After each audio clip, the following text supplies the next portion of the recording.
It looked like an ordinary package. No name, no sender. But inside, history was about to be rewritten. It was just after 9 a.m. in Montecito when Prince Harry noticed a package on his doorstep. No signature, no return address, just a plain brown wrapping with the royal seal embedded faintly beneath the flap. The moment he picked it up, something shifted. It wasn't the weight, it was the feeling. That eerie intuition that something deeply personal, and possibly life-altering, was waiting inside. Harry's heart beat faster. He carried it inside, set it on the table, and stared. For a man who had tried so desperately to move forward, the past had just found a way back in. He peeled away the layers, slow, cautious. Inside was a velvet-lined box, worn around the edges, the color faded with time. Nestled within was a letter, its edges yellowed, the paper slightly brittle, and on the back, unmistakable Princess Diana's personal crest. It wasn't just a symbol, it was a gateway, a door to a world he thought had been closed forever. Harry's breath caught in his throat. For a moment, he couldn't move. Could this really be from her? His hands trembled, his fingers hovered over the seal. There was fear in his eyes, fear of what he might find, of truths long buried coming back with a vengeance. But more than fear, there was a deep longing, a son reaching across time for a mother who had been silenced too soon. As he broke the seal and unfolded the letter, a chill ran down his spine. The script was unmistakably hers, elegant, looping, personal. His eyes locked onto the first line. "My dearest boys, if you are reading this, then something I feared has come true." The letter didn't open gently. It didn't console. It warned. It was raw, aching, and unapologetically direct. Every word carried weight, every sentence bled urgency. Harry scanned the page once, twice, and then a third time, each pass slower than the last. He barely blinked. His breathing shallowed. This wasn't just another memory unearthed, it was a revelation. A message that had waited silently for decades, untouched, unheard, and now finally awakened. He pressed the paper against his chest, struggling to absorb what he had just read. The words echoed in his mind. This was more than history. This was personal. And in Diana's unmistakable hand, there was one name that surfaced again and again: Camilla. It wasn't veiled. It wasn't metaphorical. It was plain, sharp, accusatory. And it wasn't just about betrayal. It was about influence, manipulation, power moving in the shadows of Buckingham Palace long before the world even noticed. Harry sat in silence, a million thoughts swirling but no clarity. One thing, however, had become crystal clear: he could no longer ignore the truth his mother had left behind. He had to decide what to do next. Who else deserved to see this? But there was someone else who would need to read it, someone who had lived this pain with him, even if on the other side of a growing divide. As the envelope tore open, so did a sealed chapter of royal history, and it named names. If you're reading this, something I feared has come true. Diana's words were a time capsule, raw, haunting, and devastatingly clear. The letter wasted no time in getting to the heart of what mattered. It wasn't a farewell, nor was it filled with nostalgic memories. It was a warning, stark, prophetic, and painfully precise. Addressed to "My dearest boys," the message was a mother's final act of protection. She wrote not with bitterness but with urgency, a tone sharpened by years of betrayal, isolation, and a chilling sense that history might repeat itself. This wasn't meant to soothe, it was meant to awaken. And at the center of her every fear stood one name: Camilla. Again and again, Diana returned to her. Not in passing, not in metaphor, but in detail. There was no disguising her conviction. She saw Camilla not just as a romantic rival, but as a strategic presence, a woman whose influence had infiltrated the royal machinery from within, long before the public had any idea. Diana spoke of whispered conversations in corridors, decisions made behind her back, of Charles slowly becoming a stranger under the weight of someone else's influence. It wasn't the tabloids that broke her, it was the cold, creeping erasure of her place in her own marriage, orchestrated in silence and sealed with deception. The accusations were not wild or sensational. They were measured, deliberate. Diana wasn't lashing out, she was documenting. She wrote of moments when she was ignored in public, dismissed in private, and treated like an inconvenience by a family she had once tried desperately to belong to. She described the anguish of watching her husband grow more distant, while Camilla's presence loomed larger, behind every closed door. And yet, through all of it, she didn't call for vengeance. She didn't want her sons to hate Camilla. What she wanted was far more haunting. "Trust what you see," she wrote. Not what they tell you, a simple sentence, but it carried the weight of 1,000 silences. It was Diana's way of saying, "Look closer. Don't let the palace's polished smiles and rehearsed lines fool you." The truth was never in the headlines. It was in the pauses, the looks, the unspoken tension. It was everywhere, if only they had the courage to see it. Harry's hands were still trembling. His eyes moved over the same lines, over and over again, as if trying to absorb her voice, her fear, her strength. This was not just a letter, it was a lifeline. A message from the woman who had spent her final years trying to protect her sons from a system that had nearly destroyed her. And now, that system was being unmasked, line by line, sentence by sentence. A ghost speaking through paper. There was no denying what he had read. The truth was loud, unfiltered, and undeniable. But even louder was the question it now forced upon him. What would he do with it? Harry read it once, then again. But the moment he knew he couldn't keep this to himself was still to come. He sat for hours, staring at his mother's words. Was this a warning or a weapon? And who should read it next? The room was quiet, but Harry's thoughts were anything but. The letter lay open on the table, its contents echoing like thunder through his mind. Diana's voice had pierced through time and silence. But now it echoed in the walls of a very different world. A world Harry had tried to distance himself from, yet one he was still tethered to by blood. And now, he was the keeper of a truth too powerful to ignore, and too dangerous to unleash carelessly. He didn't just hold a piece of history. He held the one thing that could either bring healing or start a war. It wasn't just about what Diana had said. It was about what would happen once someone else heard it. Every word was loaded, every accusation aimed with precision. And the name Camilla wasn't a footnote, it was the center of it all. The woman who had quietly walked into the royal household's shadow was now written into its most haunting truth. But if Harry shared this with his brother, what would it do? Would it reopen wounds they'd both tried to bury? Would it shatter the fragile peace William had managed to hold onto all these years? He thought of William. Of all the times they had stood side by side, and all the times they drifted into different worlds. And now here he was sitting on the edge of a decision that could either bring them back together or drive a wedge so deep it would never be undone. There was no way to unsee what he had just read, no way to pretend the letter didn't exist. But did William deserve to carry this burden too? Or had Harry been given this message for a reason, to protect his brother from a truth too heavy? The palace would never want this letter to see daylight. That much was certain. Camilla's name in Diana's handwriting wasn't just a scandal, it was a reckoning. And Harry knew all too well how the monarchy handled reckoning. It buried it, silenced it, erased it. He'd seen it before. He'd lived it. But this time was different. This time, he held the proof.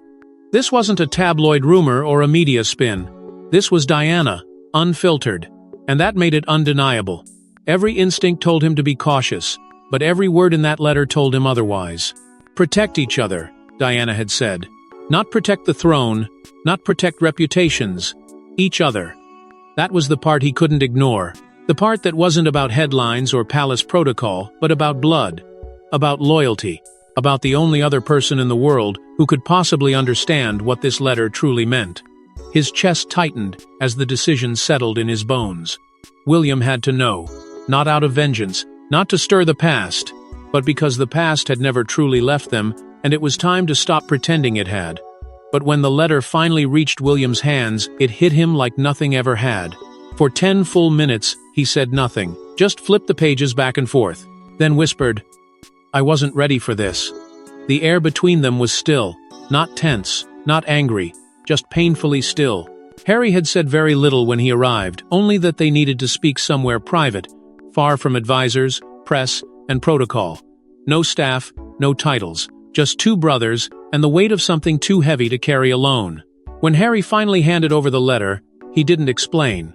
He didn't need to. William recognized their mother's handwriting instantly, and the shock hit before he even read the first line. He sat quietly, scanning the letter again and again, each time slower than the last. His jaw tightened, his fingers clenched the paper ever so slightly, but he made no sound. Then, finally, he spoke not to Harry, not to anyone really, but to the memory now flooding back into his consciousness. "I wasn't ready for this." And how could he have been? This wasn't a conversation. It wasn't a memoir. It was Diana, in the most vulnerable form imaginable, undiluted, unfiltered, and devastating. The words cut into him, not because they were unfamiliar, but because deep down, he'd always known. He had felt it as a boy, the tension in the palace, the silences at the dinner table, the shadows cast by secrets too big for children to name. He had buried those memories, smoothed over them with duty, decorum, and the relentless demands of the crown. But now, they were awake again. And they hurt. The conversation that followed wasn't easy. At first, it was silence, then disbelief. Then emotion sharp and sudden. William demanded answers. Why now? Where did this come from? Who sent it? Harry didn't have all the answers, but he had the truth. And that was enough to set off everything else. They cried. They argued. The years of distance between them cracked wide open. It wasn't just about the letter anymore. It was about everything they hadn't said for so long. The pain, the resentment, the misunderstanding. And yet, in that flood of emotion, something extraordinary happened.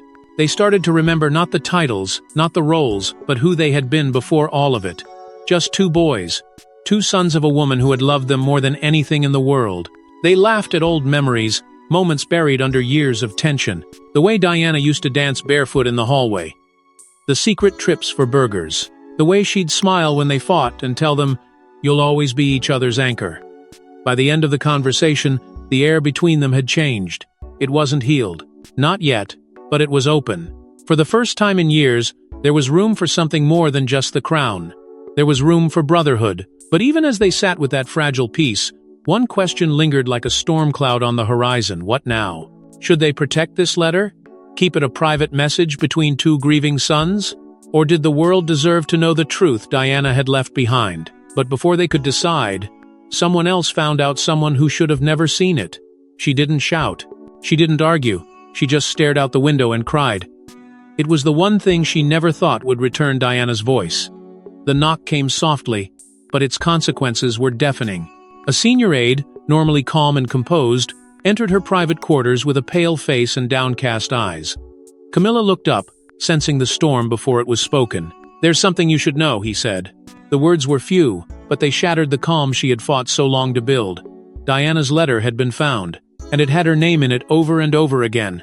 Camilla sat still, her breath caught somewhere between disbelief and dread. A letter? After all these years? After everything she had endured to finally be accepted? The crown on her head had not come without scars. But this felt different. This wasn't press gossip or whispers from critics. This was Diana, in her own handwriting. And for Camilla, it wasn't just a voice from the past, it was a reckoning. "Can I see it?" she asked, her voice steady but low. The aide hesitated, his silence, an answer in itself. "It's in Prince William's possession," he finally said, "and he's not willing to share it. Not yet." The refusal landed like a blow. In that instant, the composure cracked. Camilla rose slowly, walked to the window, and let the weight of it all settle on her shoulders. Her eyes filled with tears, not just from fear of what had been written, but from the reality that after decades of silence, the ghost of the woman she once rivaled was speaking again.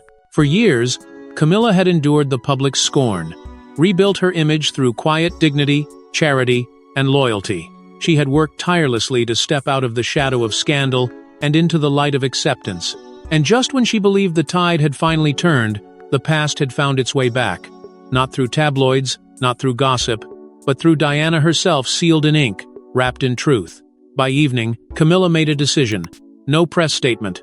No confrontation, just distance. Quietly, she left the palace. No security convoy, no formal exit. Just her and a single driver, heading to Ray Mill House, the only place that still felt like hers. The retreat wasn't strategic. It was personal. A return to the only place where she didn't have to wear the mask of royalty. But even within those familiar walls, she found no peace. She walked the corridors in silence. The memories of every public insult, every cold stare, every whispered homewrecker, echoing louder than ever. And now, the one woman she could never truly outrun, had spoken from beyond the grave, and the world would listen. Sitting alone, she whispered to herself. This wasn't meant to come back. But it had, and it had come back with force. She wasn't just queen consort anymore. She was once again the center of a story she thought had ended long ago. And though she had prepared for many things in her royal life, she had never prepared for this, a letter, unread by her, but known by the sons of the woman she once overshadowed. As Camilla disappeared from the spotlight, the man who knew both women best was next. He didn't want to read it. Maybe because he already knew what it said, and knew it was all true. When the news finally reached King Charles, it didn't come with alarm bells or staff running through the halls. It came in a hushed tone, behind closed doors, from an aide who looked more shaken than usual. Diana's letter had surfaced. Not a rumor, not a whisper. A real letter. Real handwriting. Real accusations. And Camilla's name was right there in the center of it. Charles didn't ask for details. He didn't demand to see the pages. He simply sat down in the same chair where he had once rehearsed public speeches and royal statements, and for the first time in a long while, he had nothing to say. The silence was more telling than any outburst. Those who know him well said his face tightened, but his hands never moved. It wasn't shock, it was recognition. Somewhere in the deepest part of himself, Charles had always feared this day would come. A day when the ghosts he had tried to keep locked behind palace walls would rise again and bring the truth with them. But now the lock was broken, and the past had come roaring back. Later that evening, behind another set of closed doors, he met with his sons. No cameras, no aides, no rehearsed lines, just a father trying to find footing in the aftermath of a truth too large to contain. "I know I've made mistakes," he said, the words dry in his throat, "but I never stopped loving your mother in my way." He didn't beg for forgiveness. He didn't deny the past. He just stood in it naked, exposed, and riddled with regret. William stood tall, stoic. Harry looked down. The silence between them was no longer distant. It was heavy, aching, but necessary. Charles found himself caught between two impossible truths. As king, he had sworn to uphold the dignity of his wife, Queen Camilla. The woman who had stood beside him through public condemnation, private doubts, and decades of scrutiny. But as a father, he now held the knowledge that his sons had heard Diana's voice again, unfiltered, accusatory, and painfully human. And the conflict between those two loyalties began to eat at him. Within hours, all public appearances were cancelled. No explanation, no statement. Just an empty calendar and a palace plunged into uncertainty. Behind the scenes, senior aides scrambled. Damage control memos were drafted. Contingency plans surfaced. But Charles remained still, unmoved. He wasn't just shaken as a sovereign. He was broken as a man. There are some truths no throne can protect you from. This was one of them. He knew this wasn't the kind of scandal that could be smoothed over by charm or silence. Not this time. Diana wasn't just remembered, she was back. In ink, in voice, in undeniable memory. And with every hour that passed, the pressure mounted. He could feel it not just in the press, but in the eyes of his people. The monarchy was no longer insulated. It was exposed. And he, the man who once stood between two women, was now being asked, explicitly, or not to choose between them again. But this wasn't just a family matter anymore. The world had heard, and it was raging. In less than 48 hours, every screen, every newspaper, every timeline had one name trending: Diana. The media didn't just cover the story, it detonated it. From Buckingham Palace to New York newsrooms, from Sydney to Seoul, the headlines were the same. Diana's letter exposed. Royal truth unleashed. Camilla under fire. It was as if time folded in on itself. And the entire world was once again caught in the storm of a woman they had mourned decades ago, but clearly never stopped watching. News anchors paused mid-broadcasts to announce the breaking development. Pundits scrambled to revise talking points. And journalists, many of whom had spent their careers chasing the royal family from a distance, were now standing at the gates of something uncontainable. Social media became the front line. Hashtags like #Diana's voice, #Camilla exposed, and #Royal reckoning surged to the top of global trends. But this wasn't just idle gossip. This was generational anger. Younger viewers, many of whom hadn't been alive when Diana died, began to flood platforms with videos, reactions, and analysis. TikTok creators dissected every sentence of the letter. YouTube channels launched live discussions with millions watching. Even Reddit threads exploded with theories and emotional testimonies. It was no longer just a royal issue. It was a cultural moment, and the new generation had chosen a side. For Camilla, the public tide shifted swiftly and violently. Every gain she had made, every gesture of goodwill, was now being re-evaluated under a microscope of suspicion. Old footage of her with Charles resurfaced, old quotes recontextualized, old wounds reopened. She wasn't just the queen consort anymore. She was the woman Diana had warned her sons about, and that framing, fair or not, had taken hold. The tabloid narrative had been shattered. The world wasn't interested in palace press releases anymore.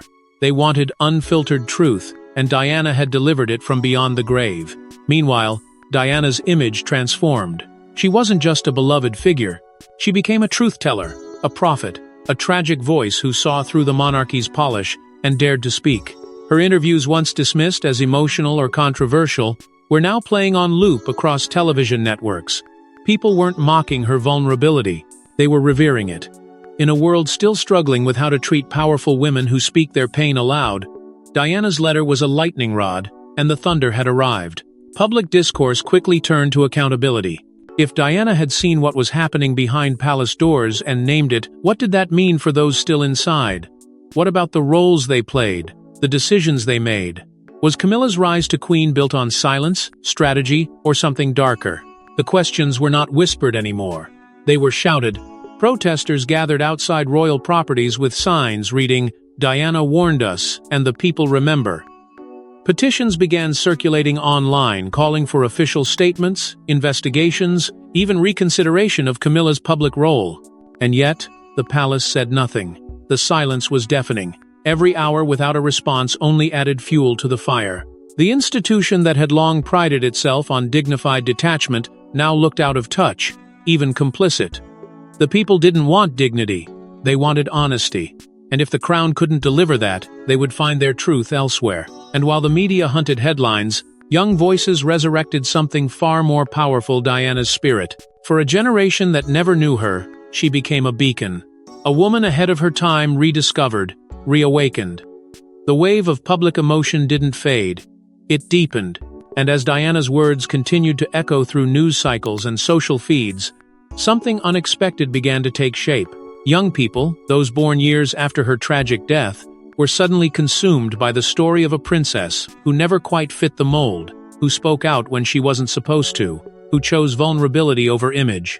Her interviews from the 90s weren't viewed as relics of a bygone era. They became rallying cries. On TikTok, creators stitched her quotes over dramatic music, letting her voice rise above filters and sound bites. Her honesty was magnetic, her pain undeniable, and her courage revered. Diana's legacy didn't just resurface, it evolved. Netflix documentaries that once collected dust in digital libraries shot back to the top of global charts. Entire online communities began analyzing her speeches, her fashion, her body language, trying to understand how someone who had lived under the world's harshest spotlight had managed to remain so unapologetically real. School curriculums began holding debates about her impact. Students who hadn't even been born when she walked this earth stood up and declared her their hero. She became more than a memory. She became a symbol, a reminder that truth, even when inconvenient, has a way of surviving. But it wasn't just her tragedy they connected to. It was her resistance, her defiance of palace traditions, her willingness to speak about mental health, betrayal, loneliness, and love. At a time when silence was expected, Diana had raised her voice. And now, decades later, that voice was being carried forward louder than ever by the very generation who had once been told to forget her. Nowhere was this more evident than in the swelling support behind Harry, his emotional distance from the crown, his refusal to follow the expected script. It all made sense now. The letter had become a key, unlocking the reasoning behind his choices. People understood his pain. They saw in him not just a rebel, but a son trying to honor a mother who had been taken from him too soon. His interviews, once criticized as self-serving, were being replayed with new context. His accusations of institutional neglect, his plea for empathy, they all seemed less like betrayal, and more like the echo of Diana's final wish, that her sons choose truth over tradition. Amid all this, a question began to rise, not within the palace, but among the people. What should royalty look like in the modern age? Should it still be about protocol and performance? Or should it be about humanity and heart? Diana's legacy wasn't just inspiring nostalgia. It was igniting a movement. One rooted not in crowns and bloodlines, but in values, honesty, compassion, and the courage to break silence. Then, at a charity event, Harry took the microphone and finally said what the world had been waiting for. Some truths don't come in press releases. Harry's voice cracked, and the room held its breath. No one expected him to speak that night.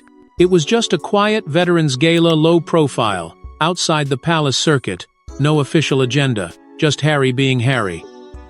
But as he stepped toward the microphone, the atmosphere changed. You could feel the shift before he opened his mouth, the pause, the breath, the weight. It wasn't the setting, it was the storm swirling inside him. A storm that had been brewing for years, and now, finally, was about to break loose in front of the world. He didn't mention Diana's name. He didn't have to.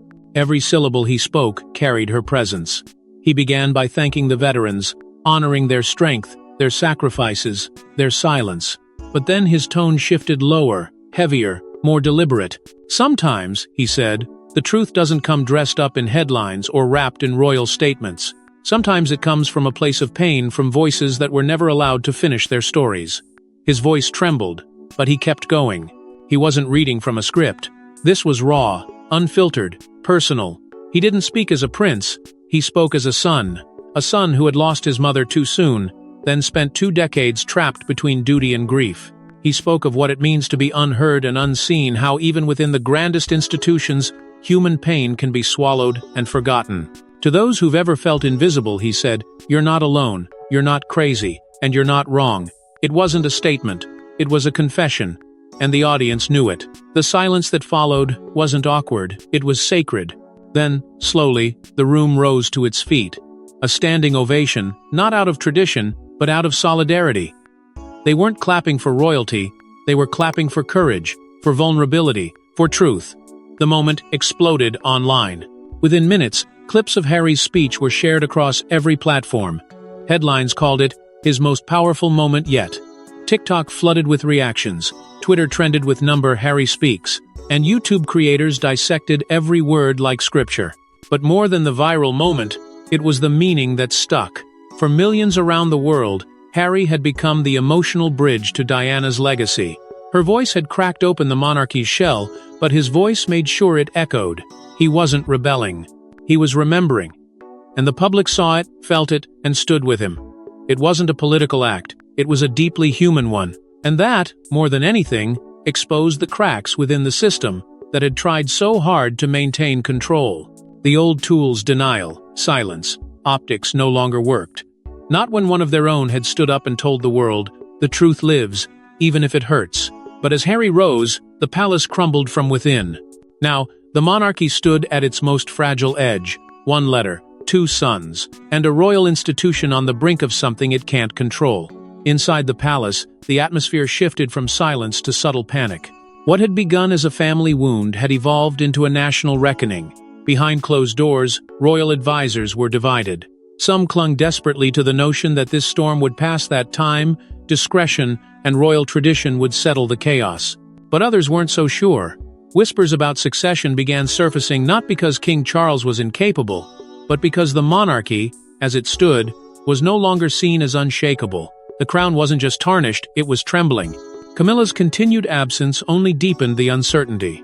She remained secluded at Ray Mill House, speaking to no one outside her closest confidants. Her silence had once been a strategy. Now it was a signal, a woman under siege, a queen consort in retreat. And with each passing day, her invisibility gave the public more reason to doubt, to speculate, to remember Diana's letter not as history but as prophecy. Inside the palace, even longtime supporters began to question whether Camilla's presence could be sustained in a monarchy trying to salvage its credibility. Charles, too, was no longer a symbol of steady leadership. He was paralyzed, torn between love and legacy, between loyalty to the woman who stood by him and the shadow of the woman who never really left. He made no major public appearances. He held no public audience. He was still king, yes, but he no longer felt like the center of power. That role, however unintentionally, was being claimed by his sons. And in a twist no one could have predicted, William and Harry, after years of silence, conflict, and distance, were now speaking daily. The letter that had once threatened to destroy what remained of their bond had somehow become the thread stitching it back together. But the most damning sign of all wasn't in the palace corridors, it was in the streets, in the schools, in the polls. Trust in the monarchy among younger generations was collapsing. Poll after poll showed plummeting confidence. For many under 40, the institution felt outdated, unaccountable, and emotionally tone-deaf. Diana's voice, resurrected through the letter and carried by Harry, had exposed something raw. And for a generation that had grown up questioning systems, this wasn't just royal gossip. This was proof that even the world's most sacred institutions could bury pain and avoid truth. The pressure cooker was close to bursting. Every day that passed without a formal statement only widened the gap between the crown and the people. What had once been a question of decorum was now a question of survival. Could the monarchy evolve fast enough to save itself? Or would it collapse under the weight of its own silence, secrets, and shame? The reckoning wasn't over. It had only begun. And in that space between past and future, between what was and what could be, one truth rang louder than any royal proclamation. The crown may still rest on heads, but the power now rested in hearts and minds, far beyond the palace gates. History may be written in books, but this chapter is still being lived and the ending is far from certain. Thanks for watching.